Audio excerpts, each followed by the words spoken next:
রাসূলুল্লাহ ইয়া হাবিবুল্লাহ ইয়া রাসূলুল্লাহ ইয়া হাবিবুল্লাহ ইয়া রাসূলুল্লাহ ইয়া হাবিবুল্লাহ ইয়া রাসূলুল্লাহ ইয়া হাবিবুল্লাহ।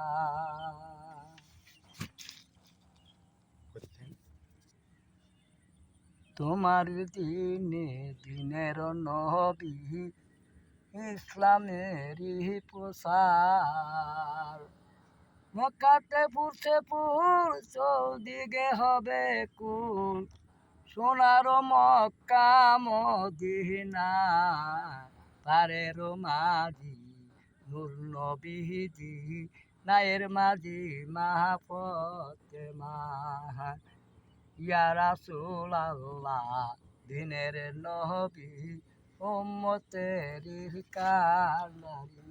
আসসালামু আলাইকুম। এই যে আবু ভাই ধর্মীয় গান গাইলেন, বুঝছেন তো? আবু ভাই এই যে নৌকা চালায়, দেখেন এই যে নৌকা, ওনার নৌকাটা এই যে ওই পার যায় আর কি।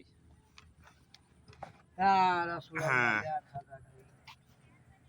তো উনি মানুষ মারা গেলে কবর খুঁজতে উনি যায়, অনেকগুলো কবর করছেন ওনার জীবনে, অনেকগুলো কবর করছে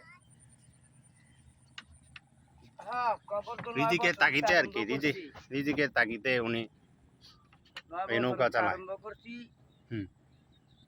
বয়স চলে 60, এখন তো কবর করি মাসে দুটো একটা করতে মিস নাই।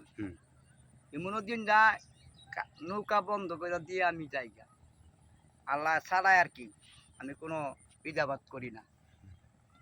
আল্লাহ আমার ভালোই রাখতেছে, কোটি কোটি লক্ষ লক্ষ সম্পত্তির লোক আমি চুলুটা চলতে কেন আমার জন্য আল্লাহ 300 400 200 টাকার জন্য আল্লাহ আমার সংসার চলতেছে, মানুষের কাছে কোনো ঋণই নাই। আমি ইনশাল্লাহ আল্লাহর উপর তৎপরতা করতাম বাহিরি করতে না মাফ করব কিনা আল্লাহ, যদি আমি কোনো ভুল চুলতি করে খাঁচারত দিয়ে থাকি তাহলে আল্লাহ মাফ নাও করতে পারে।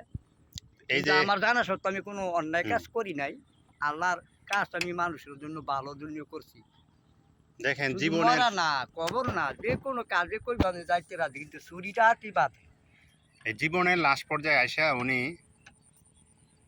ওনার কঠোর পরিশ্রমে যাই হোক 300 400 হোক টাকা উপার্জন করেন, তারপর উনিও এই সংসারটা চালায় যাচ্ছে।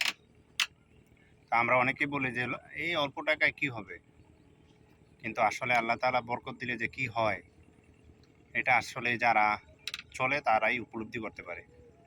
তো ইনশাল্লাহ সবাই ওনার জন্য দোয়া করবেন, ভালো থাকেন ইনশাল্লাহ। আসসালামু আলাইকুম ওয়া রাহমাতুল্লাহ।